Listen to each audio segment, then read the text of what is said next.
Histoire de crime, un balado du journal.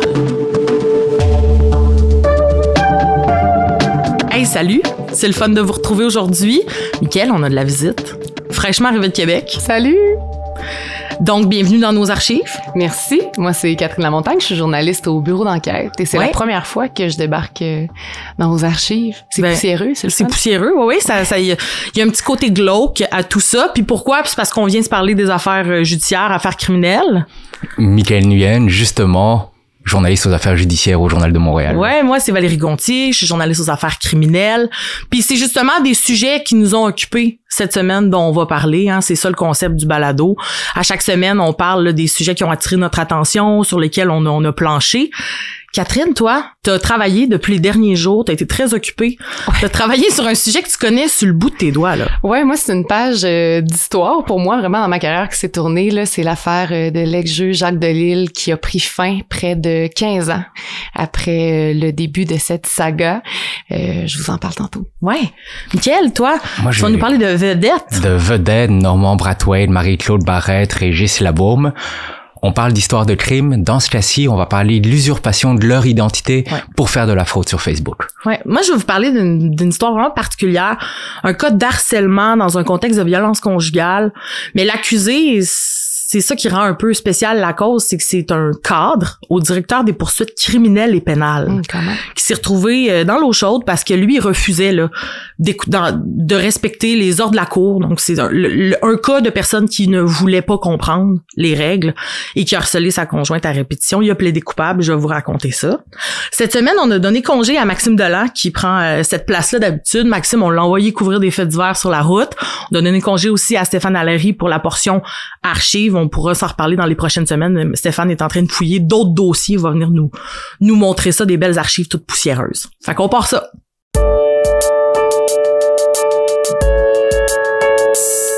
Catherine, l'affaire Jacques Delisle, là, c'est pas juste une cause criminelle que t'as couvert. T'en as fait un livre. Ouais. Tu l'as rencontré déjà.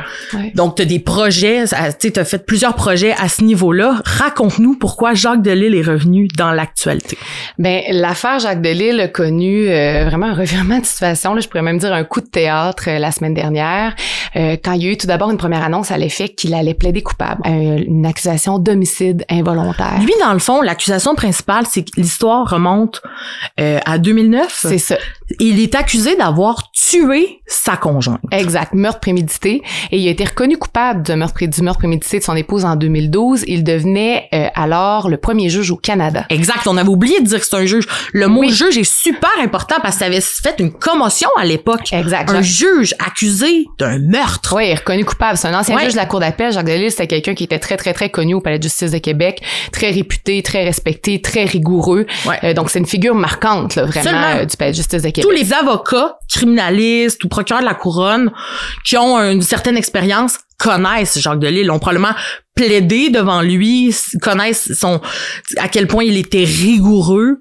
Et là, c'est à son tour de devoir se défendre. Ouais, ben en fait, il s'est défendu longtemps, justement. Il a été reconnu coupable en 2012. Il s'est dit vraiment victime d'une erreur judiciaire, s'est présenté à la Cour d'appel, tenté d'amener son dossier à la Cour suprême aussi à l'époque en vain. Fait une grande demande de révision ministérielle, on pourra en reparler un peu, là, mais à l'issue de laquelle le ministre fédéral de la Justice de l'époque, David Lametti, a ordonné un nouveau procès. Donc là, on est rendu en 2021. 2022, autre coup de théâtre, parce que cette histoire-là, ce n'est que ça, là, c'est rebondissement par-dessus rebondissement. 2022, le clan Delisle demande et obtient un arrêt des procédures au motif que le pathologiste de la couronne dans cette affaire-là a mal travaillé au moment de l'autopsie, a omis de préserver ou de bien documenter le cerveau. Donc, la Cour supérieure a jugé que le procès ne serait ni juste ni équitable. La couronne a porté son appel. Autre revirement de situation en 2023. Finalement, on va tenir un procès. On amène ça à la Cour suprême. Vraiment, on a fait 2-3 fois le tour de la roue et contre toute attente, la semaine dernière, entente entre les parties qui ont passé les derniers mois à discuter, à essayer de voir s'il n'y avait pas une voie de passage pour trouver une solution plutôt qu'un deuxième procès. Parce que, on le dit, on le répète, ça fait 15 ans que cette affaire-là dure. Jacques Delisle va avoir 89 ans en mai. Est-ce que c'était vraiment réaliste de tenir un second procès? Est-ce que Jacques Delisle aurait été apte, aurait été en forme pour le faire? C'est un peu utopique, selon la couronne. Mais là, on pensait que cette affaire-là serait réglée. Mais Catherine, je t'arrête 30 secondes. Là, pour ceux qui savent pas du tout c'est quoi l'histoire de Jacques Delisle, rappelle-nous c'est quoi qu'on lui reprochait, pourquoi il est arrêté, accusé, condamné? Jacques Delisle a été arrêté en 2010. En 2009, donc quelques mois auparavant, sa femme, Nicole Rainville, avait été retrouvée morte avec une balle dans la tête dans le condo conjugal. C'est une femme qui était déjà hypothéquée, elle était malade. Exact. C'est une femme qui était paralysée du côté droit à la suite d'un AVC, qui se relevait d'une fracture de la hanche aussi. Et c'est Jacques Delisle qui la retrouve. Et à ce moment-là, le matin du 12 novembre 2009, il appelle le 911 en disant « Ma femme s'est enlevée la vie ». L'enquête policière va en décider autrement. Au fil des recherches, il va y avoir de la filature là-dedans. La thèse de la couronne, la thèse du ministère public, ce sera de dire Jacques Delisle a mis fin au jour de sa femme, qui est une femme hypothéquée physiquement, pour faire vie commune avec sa maîtresse. Donc ça, je me souviens, là, ça a été révélé au premier jour du procès. Donc vraiment coup de théâtre. Jacques Delisle, lui, de son côté, il y a eu plusieurs versions, mais sa première version, c'était de dire, moi, je n'ai rien à voir là-dedans. Ma femme était suicidaire. Elle a elle-même, là, de son propre chef, pris une arme qu'on avait dans l'appartement. Qui aurait pas dû avoir en passant, là. Hein? Il y avait qui était une arme prohibée, c'est vrai, on se souvient, très bonne mémoire, Valérie. Et qui finalement s'est donné la mort. Donc ça, c'était la thèse de base au premier procès. Mais une thèse qui faisait aucun sens selon la couronne, de par l'angle avec lequel la balle aurait traversé le cerveau. C'est devenu rapidement très scientifique, très balistique, pathologique, biologiste, chimiste. Là, vraiment, tous les experts ont défilé parce qu'en effet, au cœur de cette cause-là, il y avait une tache.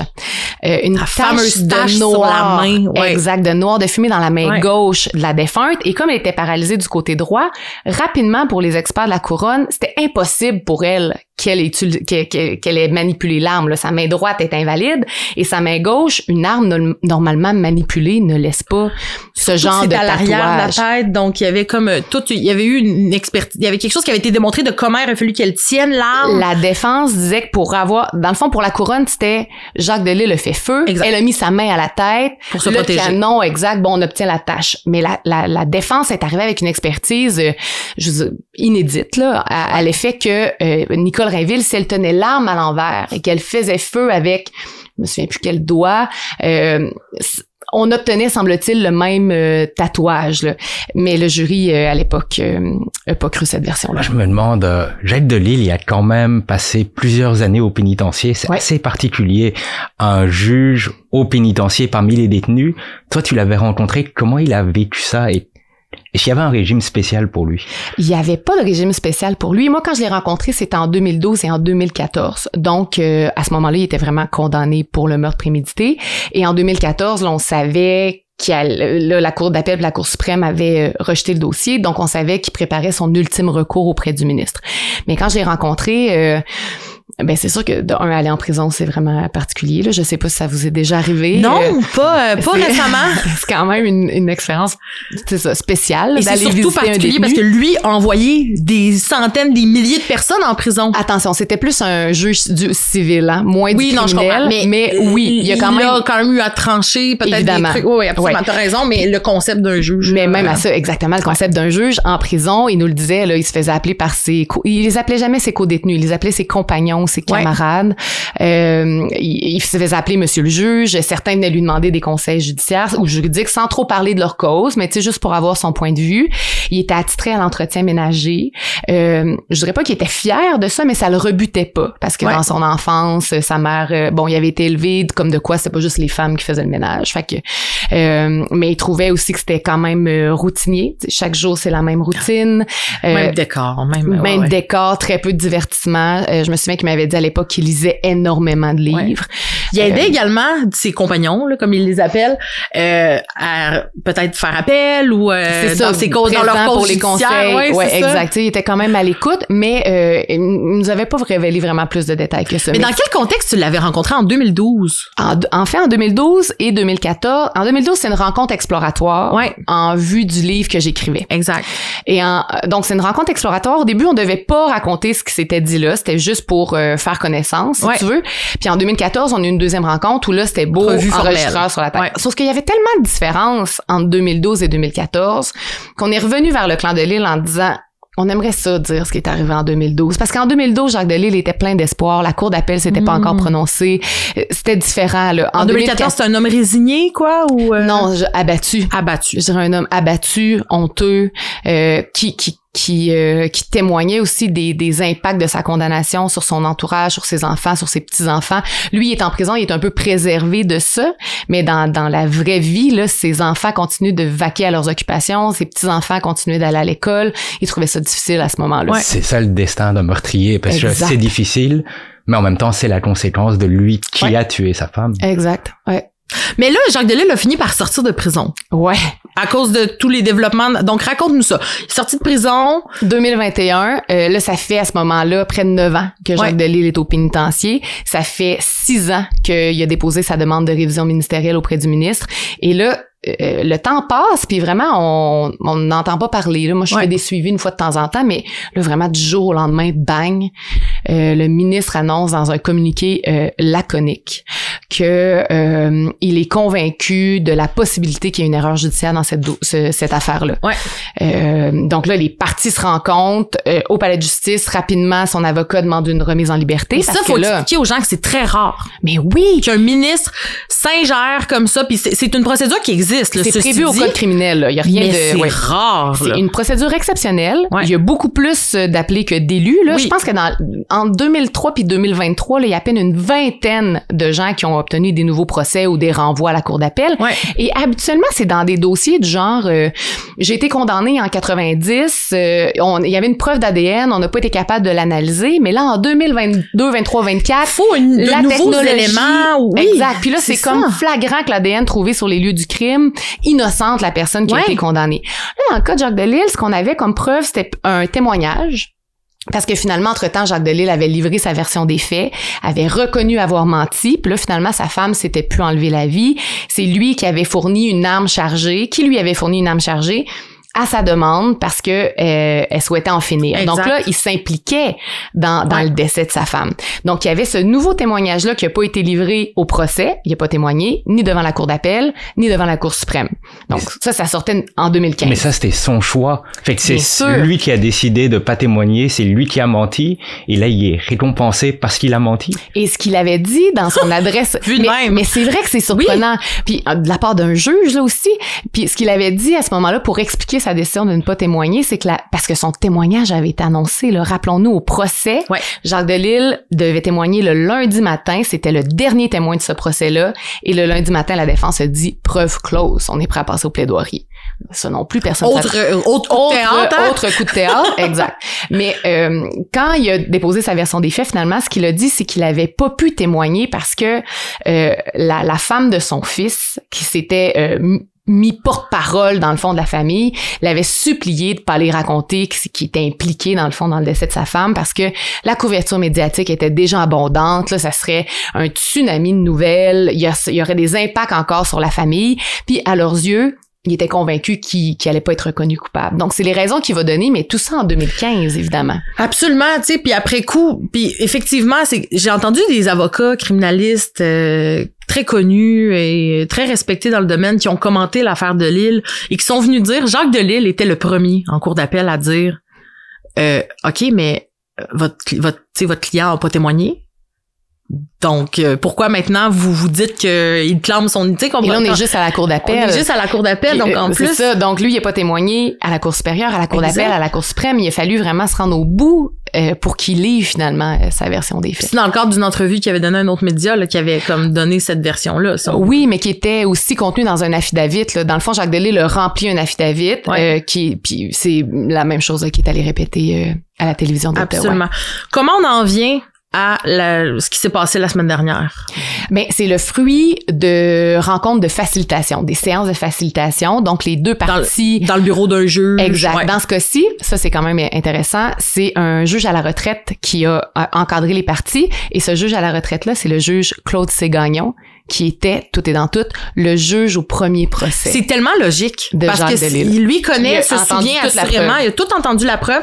Ce qu'il faut expliquer aux gens qui connaissent peut-être moins la justice, c'est qu'un procès devant le jury, le juge est le responsable du droit et le jury est responsable des faits. Donc, c'est le jury qui a tranché. Le juge, lui, dans sa tête, pouvait se dire coupable, non coupable. Peu importe si le jury décide qu'une personne est coupable, ben c'est comme ça que c'est ça le verdict. Donc, lui, il avait tout entendu. Probablement qu'il avait même son opinion. Peut-être qu'il savait qu'il y avait des incohérences qu'un jury peut ne pas prendre acte, là, tu sais. Exact. Donc, et lui, il a réuni les parties et ils sont arrivés à une solution assez particulière, là, dans le sens que, là, Jacques Delisle a plaidé coupable à une accusation d'homicide involontaire, ouais. Mais la défense et la couronne ne s'entendent pas sur la trame factuelle. J'en ai vu beaucoup, moi, puis Michael, toi aussi, c'est sûr, là, des plaidoyers de culpabilité avec des résumés conjoints des faits, ou, tu sais, oui. et ça, je n'ai jamais vu ça. Non, on a deux versions complètement à l'opposé, là, on ne s'entend pas du tout sur comment ça s'est passé,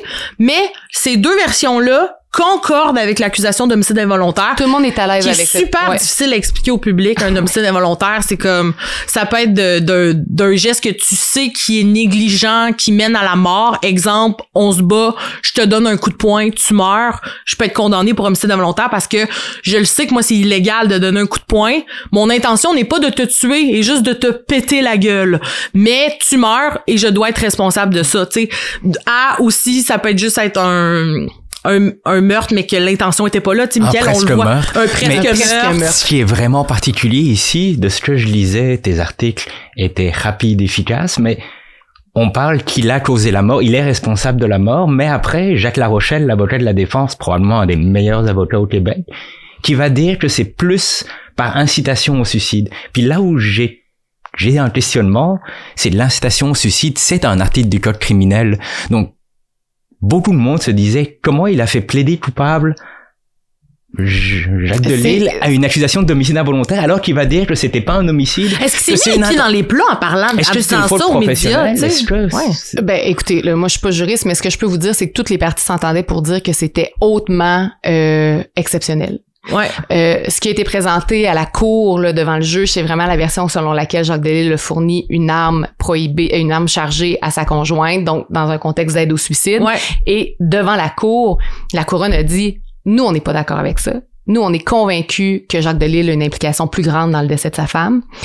Puis même après ça, en conférence de presse, ils sont allés plus loin en disant, nous, on est convaincus que s'il y avait un deuxième procès, il pourrait être reconnu coupable de meurtre prémédité. Mais dans une volonté de saine administration de la justice, là, il fallait que ce dossier-là cesse. Absolument. C'est vrai. Tu sais, un autre procès avec un autre jury. Dans combien de temps? Dans quel état? Peut-être qu'il peut arriver quelque chose à M. Delisle. Peut-être qu'il va tomber inapte ou il peut arriver n'importe quoi. Effectivement, ça, moi, je le comprends. Puis là, tu sais, je veux prendre un peu de temps quand même. Là, on va déborder un peu parce que c'est important, selon moi, là, de parler de qu'est-ce qui s'est passé après. Qu'est-ce qui s'est passé après le jeudi dernier qui a plaidé coupable? Parce que c'est grave, là. Ce qu'on a réalisé, c'est que le ministre de l'époque, M. Lametti, qui avait accordé comme son vœu, comment on appelle ça? Il s'est dit convaincu qu'il y avait une possible erreur judiciaire. Donc, il a ordonné un deuxième procès là-dedans. C'est peut-être pas le cas. Mais finalement, Catherine t'a écrit des articles là-dessus. Là. Ouais. Là, dans le fond, ce qu'on a découvert rapidement, c'est que en 2017, il y a un rapport du groupe de la révision des condamnations criminelles qui lui, son travail, là, c'est de faire un rapport sur la nouvelle preuve là, qui démontrerait l'erreur judiciaire et de soumettre rapport au ministre. En 2017, ce rapport-là ne dit pas qu'il y a une erreur judiciaire. C'est écrit nulle part dans les 100 quelques pages de documents qu'il y a une erreur judiciaire.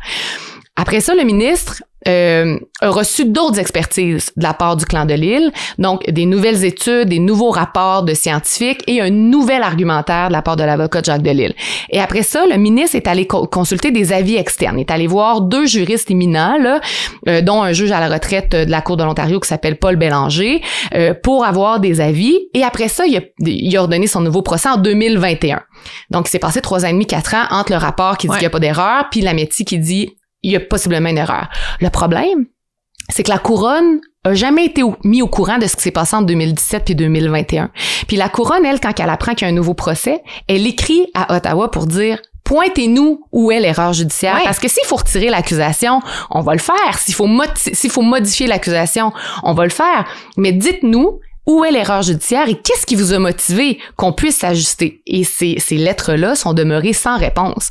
Donc, quand il y a eu le règlement la semaine dernière, le DPCP est sorti en disant « Nous, on sait toujours pas c'est quoi l'erreur judiciaire. » Puis nous, on demande que M. Lametti s'explique. Et là, ça fait boule de neige. L'ancien ministre de la Justice du Québec, Maître Marc Bellemare, est sorti en demandant lui aussi des comptes au ministre Lametti, à l'ancien ministre Lametti, parce qu'on se souvient qu'il n'est plus ministre depuis l'an dernier, depuis 2023, 24. C'est récent. Les conservateurs aussi ont, à leur tour, demandé des explications. Donc, l'affaire juridique, elle est terminée. Là, il y aura pas de contestation là-dedans. Du moins, ça serait vraiment étonnant et contre-productif. Mais l'affaire politique, elle commence. Elle est pas terminée. Exactement. Monsieur Lametti va devoir assurément donner des réponses. Ce qui est important de dire, c'est que le clan Jacques Delisle dit toujours que c'est un suicide. La couronne ne démord pas. Pour eux, Jacques Delisle est le tueur. Pourrait possiblement être reconnu coupable de meurtre prémédité s'il y avait eu un deuxième procès. Absolument. Et dans tous les cas, Jacques Delisle a reconnu qu'il a tué, il a causé la mort. Il a plaidé coupable d'avoir tué sa femme, mais il a reconnu de l'avoir aidé à se suicider. C'est quand même une gymnastique incroyable. Et je suis pas sûr que c'est bon pour l'image de la justice. Absolument. Puis il y a beaucoup de monde qui peuvent penser que c'est spécial parce que c'est un juge et tout. Mais il y a un contexte, là. Au-delà du fait que c'est un juge, c'est une saga qui dure depuis 15 ans. L'accusé va avoir 89 ans. Ça a été bien expliqué. Moi, je le comprends bien pour suivre la justice. En terminant, Catherine, c'est quoi cette saga-là dans ta vie à toi? T'étais une toute jeune... Moi et Catherine, on étudiait au bac ensemble. Ouais. Donc, on se connaît depuis longtemps. T'étais une toute jeune journaliste. C'était ton premier gros procès. Peut-être même le premier procès que tu faisais à vie au palais, dans un palais de justice. Moi, je me souviens de celui que j'ai couvert. C'est quand même spécial. On veut pas faire d'erreur. Puis, non seulement t'as pas commencé avec le petit procès, là, banal, là. T'as couvert une saga sans le savoir, là. Sans le savoir. Ça a été quoi pour toi dans ta vie, ta carrière? Ben, ça a vraiment été un tournant, là, dans ma carrière professionnelle, mais ça a été plein de petits tournants. C'est ça qui est fou parce que le procès en soi, et, journalistiquement parlant, c'était tellement riche en informations, ça avait pas de bon sens. Et tous les rebondissements aussi. J'ai été, c'était mon dossier au Journal de Québec, là, je tenais à le suivre, puis, je me souviens à un moment donné, je suis en congé de maternité, puis ça a déboulé dans Delisle, puis je suis sortie de mon congé. J'ai pas manqué, j'ai rien manqué. Avant de partir en vacances, je faisais des suivis. Quand je revenais de vacances, je refaisais des suivis. Je me suis attachée professionnellement à ce dossier-là et j'ai énormément appris. Parce que moi, une demande de révision ministérielle, je savais même pas que ça existait avant de devoir en couvrir une. Puis tu sais, fait particulier, Catherine, t'étais comme une jeune journaliste célibataire quand t'as commencé à faire ce procès-là. Pas de maison, j'habite en colocation avec mon amie Marjorie que je salue. Puis là, ben, mon fils est à l'école. Oui, c'est ça, exact. Ben, c'est super intéressant. Merci d'avoir fait la route pour venir nous parler de ça. Ça m'a fait vraiment plaisir.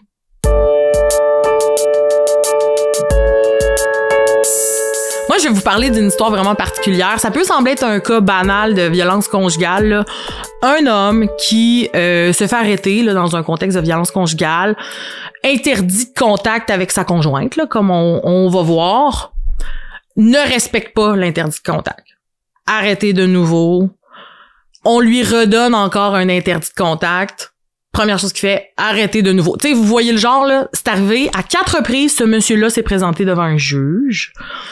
S'est fait dire, arrêtez ça, tu sais. Mais à chaque fois, il a bénéficié d'une chance. La première fois, bon, monsieur, vous allez respecter, on vous remet en liberté. Deuxième fois, ben voyons, je pensais que vous aviez compris. Monsieur le juge, je vous jure que je vais me conformer. Remis en liberté. 2 mois plus tard, récidive à nouveau, contacte madame, l'appelle de façon harcelante là, à plusieurs reprises, arrêté de nouveau, et là, on dit non, là, t'as peu, hein, c'est fini. Et là, il supplie le juge de l'envoyer dans un centre de thérapie fermé. Pourquoi? Parce que monsieur est aux prises avec une problématique de consommation de crack. Ben voyons. Cet individu-là, c'est un cadre au directeur des poursuites criminelles et pénales. C'est pas un avocat. Il est gestionnaire. Et donc, lui, les fois où il a eu à se rendre dans une salle d'audience, il a eu à le faire dans le cadre de ses fonctions, c'était évidemment dans un mode de gestion. Là, les fois où il est revenu dans une salle d'audience, c'était par le box des accusés. Hein, on le sait c'est quoi, là. On entend le cling, cling, cling des chaînes, puis là, il arrive. Et là, il avait été dans sa thérapie fermée de 6 mois. Il a complété sa thérapie. Il est sorti le 29 février dernier. Qu'est-ce qu'il a fait le lendemain? Il a encore une fois contrevenu à ses règles. Et pendant plusieurs jours, il a appelé son ex-conjointe. Il est allé se stationner devant chez elle. Tu sais, puis ça peut sembler banal, là. C'est pas dangereux de se stationner devant chez elle, mais c'est non conforme aux règles. Lui, il ne devait pas s'approcher d'elle à 500 mètres. Il n'avait pas le droit de la contacter. Il a fait fi de ça. Heureusement, cette semaine, il a pris ses responsabilités. Là, il s'était fait arrêter de nouveau, là, vous comprendrez. Et là, il reste détenu et il a reconnu les faits. Ce qu'on a appris, ce que j'ai appris dans la salle d'audience, c'est que moi, je le savais qu'il y avait une question d'harcèlement à répétition, ok. Mais ce que je ne savais pas, c'était à quel point c'était vraiment très harassant ce qu'il avait fait. Là. Il appelait madame, il fait l'appeler là des dizaines de fois par jour. Et là, la procureure de la Couronne, qui est une procureure de la Couronne fédérale dans ce dossier-là, hein, la juge a dit, c'est quoi ça? Pourquoi c'est une procureure? Elle dit, oui, monsieur est cadre au DPCP. Tu sais, parce que c'est pas connu, là, tu sais, il est pas une personne qui est connue. Donc là, les gens, moi, j'ai vu la réaction dans la salle, là, il y avait des procureurs de la Couronne du DPCP qui étaient comme, pardon. Tu sais, donc ça a comme suscité, il y avait comme une genre de tension dans la salle de cours, là, tu sais. Puis, donc, on a expliqué. Donc, le 20 avril, il a appelé madame 14 fois entre 11h le matin et 11h le soir. Le ci, le ça, puis là, on énumérait. Moi, j'ai fait un calcul, là. En 2 semaines, à un moment, il l'a appelé plus de 70 fois. Et des fois, il faisait, là, avant de se faire arrêter en juin dernier, là, il a suivait. Il est allé à son bureau. À un moment, la madame a été en formation, puis là, il la trouvait pas. Mais c'est un bureau où il y a des accès limités, là. C'est sécurisé, il faut une puce ou je sais pas quoi. Il prenait les collègues qui passaient où. Puis là, cette formation-là avait été filmée, la formation à laquelle la madame assistait. Il a demandé à voir la vidéo de la formation pour être certain qu'elle était vraiment là, tu sais, un cas vraiment classique, là. Ben, c'est intense, c'est vraiment intense, tu sais. De contrôle, puis de contrôle, ouais. Puis il s'est fait, la madame elle recevait beaucoup des appels privés, là, souvent, puis à un moment, c'était quelqu'un qui se faisait passer pour un détective privé. J'ai pris des photos de toi. Puis tu sais, puis il la menaçait avec des présumées photos. Tu sais, finalement, ça s'était avéré avec lui qui faisait ces appels-là. Donc, moi, je trouvais ça franchement inquiétant, puis on espère que cette cause-là va s'arrêter là, parce que, tu sais, ça semble être la prémisse des drames qu'on a déjà couverts, là, tu sais, souhaitons sincèrement que ça s'arrête là, puis que monsieur ait compris. Surtout là. Que c'est une personne qui, normalement, on s'attendrait qu'il comprenne les lois. C'est ça. Tu sais, son titre, pour moi, il est parlant là-dedans. Ben oui, puis imagine la victime là-dedans, elle qui commence une relation avec quelqu'un qui est cadre au DPCP. Il me semble que ça vient avec une preuve de bonne conduite. Ben oui, mais le DPCP, tu vous leur avez parlé, là, quand on a couvert des trucs de violence conjugale, là, sont les premiers, là, à vouloir, ils ont vraiment comme, ils ont été très verbales, là, tu sais, les procureurs ils parlent de ça, de l'importance de protéger les victimes, que le système est là pour les protéger, parce que en ce moment, il y a plein de cas, puis il y a plein de gens qui disent que le système est pas là pour protéger les victimes, puis les procureurs de la Couronne sont les premiers à vraiment s'époumoner pour dire non, on est là pour vous protéger, porter plainte, etc. Puis là, le fait que, tu sais, un de leurs représentants, là, si on veut, qui fasse ça, puis dans la salle, à chaque fois qu'il y avait l'énumération là, de tous les appels, de toutes les fois où il est contrevenu, la juge, là, tu sais, elle était neuve dans ce dossier-là, elle avait jamais entendu, là, elle le savait pas, là. Donc, monsieur a été libéré, il a récidivé. Il a été libéré, il a récidivé. Tu sais, c'était comme vraiment choquant. Moi, je le savais parce que ça fait 2-3 fois que j'ai écrit là-dessus, mais les gens qui connaissaient pas l'histoire, la réaction dans la salle, là, c'était... j'entendais des yeux se rouler en arrière de moi. Il y avait une espèce d'exaspération parce que c'est des cas comme ça qui font en sorte que les femmes se sentent pas en sécurité. Puis un juge, avant de le remettre avant de l'envoyer en centre de thérapie, qui avait dit là, monsieur, là, votre ex, là, elle a le droit d'être en sécurité dans la rue, puis de pas toujours à se demander en sortant de chez elle si elle était pieds, c'est suivi. Ouais, ça n'a pas de sens, là. Puis les crimes qu'il a commis, là, il a plaidé coupable de bris, donc le harcèlement, on le sait pas. Il est encore présumé innocent, mais... Non, il est plaidé coupable à l'ensemble de l'œuvre. Ben, ouais. Justement, ça prouve que c'est une personne... On peut pas, qui respecte pas sa parole. Il a promis au juge de respecter mes conditions, il le fait pas. Là, on a une personne qui foncièrement, qui a reconnu avoir été malhonnête, pas digne de confiance. Qu'est-ce qui se passe avec sa job? Pour sa job, évidemment, moi, quand j'avais posé des questions au DPCP, là, il refusait de commenter un cas précis, puis tu sais, pour raison de confidentialité. Moi, selon mes recherches exhaustives sur les internets, c'est un monsieur qui occupe un poste quand même au bureau de la grande criminalité de Montréal, avant son arrestation. Lui, ce qui a été dit, non, il a pas parlé en salle d'audience, mais ce qui a été dit en salle d'audience, c'est que le dernier appel qu'il a fait à madame, là, le 7 mars dernier, là, avant qu'il soit arrêté, c'est t'as sali ma réputation, je vais perdre mon emploi à cause de toi. Puis ça, il avait déjà comme abordé ça au début quand il l'appelait. Je vais perdre mon emploi à cause de toi, j'ai reçu une lettre de mon employeur. On ignore le contenu, là. Mais son avocat faisait encore référence au fait que monsieur était cadre au DPCP lors de la récente audience à laquelle j'ai assisté. Puis, on va en savoir un peu plus parce que là, évidemment, il y a un rapport présententiel qui a été demandé. C'est quoi ça, un rapport présententiel, Valérie, que du monde vont me demander en écoutant ça? C'est des criminologues ou des experts qui rencontrent la personne puis qui évaluent dans son niveau de responsabilité. Est-ce que c'est une personne qui a des remords? Est-ce que c'est une personne qui est dangereuse? Est-ce que c'est une personne qui a un esprit de vengeance? Puis on le voit surtout ça dans les cas des premières offenses, là, parce qu'on n'a pas de fiche criminelle, on sait pas trop cette personne-là sort faire un topo sur l'individu qu'on va sentencer, parce que je l'ai déjà répété souvent ici au balado, on donne une peine à un individu et non à un crime. T'sais, oui, il y a des fourchettes de peine. Moi, j'ignore vraiment, je suis pas juriste, moi non plus, Catherine. Donc, non, j'ignore vraiment. On a juste un bac en com à l'Université de Montréal, l'Université Laval. Puis, tu sais, j'ignore la peine qu'il va avoir, mais quand même, tu sais, heureusement, le monsieur reste en prison pour l'instant, puis on verra là qu'est-ce qui va être fait pour lui. Donc, c'est un dossier que je vais suivre.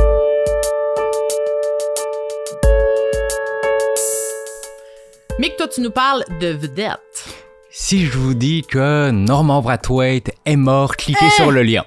Si je vous dis Régis Labaume, il a fait une déclaration qui a choqué tous les internautes, ou que Marie-Claude Barrette a découvert une façon de faire de l'argent, mais cliquez ici pour savoir comment elle a fait. Est-ce que ça vous dit quelque chose?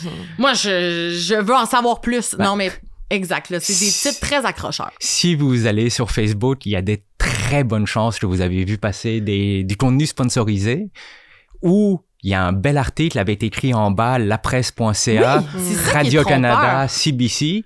Puis il y a quelque chose qui cloche, parce que si on se rappelle, Facebook a coupé l'accès aux nouvelles au Canada pour justement s'opposer à la loi sur les nouvelles en ligne. Mais tout d'un coup, on voit ça. Et il y a des gens qui cliquent. Beaucoup de monde se dirait « Oh, c'est clairement de la fraude. » En anglais, du scam, du hameçonnage. Mais ça fait surtout aucun sens. Là. Si Norman Brathwaite était mort, là, je pense qu'on le saurait. J'aurais eu une alerte, là, tu sais, à quelque part, là. Mais oubliez pas que pendant longtemps, il y a beaucoup de gens qui s'informaient sur Facebook ou sur Instagram. Donc, c'est sûr que nous, on le sait, on est vraiment sensibilisés au fait qu'il n'y a plus de nouvelles vérifiées et rigoureuses sur ces réseaux-là. Mais il y a encore des gens qui cliquent. Exact. Et qu'est-ce qui se passe quand on clique sur ces liens? On arrive sur des articles complètement bidons, probablement écrits par ChatGPT, qui ne mènent pas aux petits liens où c'est écrit en dessous de la publicité, aux médias qui commence à parler d'une histoire inventée dans le cas de Marie-Claude Barrette. C'est une déclaration à Tout le monde en parle avec Guy Lepage, donc vraiment tous les noms pour attirer l'attention, et on apprend à la fin que ce serait grâce à des investissements en crypto-monnaie. Et cliquez ici, vous cliquez sur le lien, ça vous amène à une belle page web qui dit comment se faire de l'argent facilement. L'attrait de l'argent facile, ça attire beaucoup de monde. Pour la modique somme de $250 US, vous pouvez faire jusqu'à $2000 par jour. En général, là, ce qu'on dit, c'est quand c'est trop beau pour être vrai, absolument, ben c'est parce que c'est pas vrai. Puis là, Marc-Claude Barrette, elle s'est fâchée. Exactement, parce que elle, qui a rien à voir là-dedans, parce qu'on s'entend, c'est pas des fraudeurs qui font un contrat de droit à l'image avec des célébrités. Non. C'est des fraudeurs qui utilisent l'image, ils prennent des gens connus au Québec pour justement attirer les gens. Connus et adorés. Là, et aimés. Ouais, c'est ça. Et après, ces vedettes-là, ils reçoivent des messages privés. Marie-Claude Barrette, je lui ai parlé cette semaine. Elle me disait, je reçois constamment des messages de gens au début qui me disaient « Hey, bonjour Marie-Claude, j'ai investi de l'argent comme tu m'as dit de le faire. » Tout le monde en parle. Tout le monde en parle. Et donc, j'ai perdu $2000, mais là, j'ai pas d'argent. Donc, est-ce que tu peux m'expliquer comment ça marche? Fait que, réponse, c'est une arnaque. Non, j'ai pas donné ça. Mais au fil du temps, ça a commencé à empirer. Il y a des gens plus agressifs. Hey, Marie-Claude, à cause de toi, j'ai perdu de l'argent, tu vas me rembourser. Elle, là, rappelons-le, elle a rien à voir là-dedans. Mais non, c'est une victime elle-même. C'est une victime elle-même, mais elle est témoin de gens qui perdent de l'argent, qui se font frauder à cause de gens qui utilisent son image à elle illégalement. Donc, qu'est-ce qu'elle a fait? Elle a décidé d'intenter une demande d'action collective. C'est quoi, c'est une demande d'action collective? C'est un recours collectif? C'est un recours collectif, et ça, c'est elle qui, au nom de toutes les personnes au Québec qui se sont fait voler leur identité pour des publicités frauduleuses et au nom de toutes les personnes qui se sont fait avoir, demande réparation, demande à Facebook, à Meta, la société mère, d'arrêter d'autoriser ces publications parce que du contenu sponsorisé, ça doit être approuvé par l'entreprise. Et ça a été fait. Marie-Claude Barrette, Normand Brathwaite, Régis Labaume, toutes ces personnes dont l'identité a été volée, ils ont contacté Facebook, ils l'ont signalé.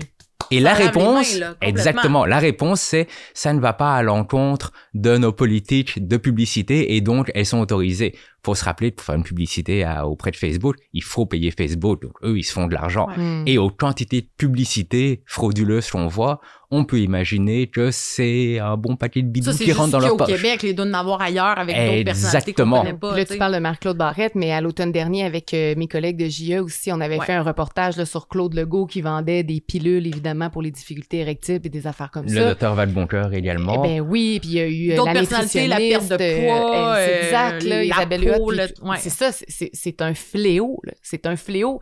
Tant mieux si la justice peut peut-être changer ça. C'est peut-être, je parlais à des avocats spécialisés en action collective, puis souvent on fait le reproche, c'est des avocats qui s'en mettent plein les poches. Mais ce qu'il faut savoir, c'est que Facebook, c'est une multinationale. Ils ont plus d'argent et plus de pouvoir que la majorité des États sur la planète.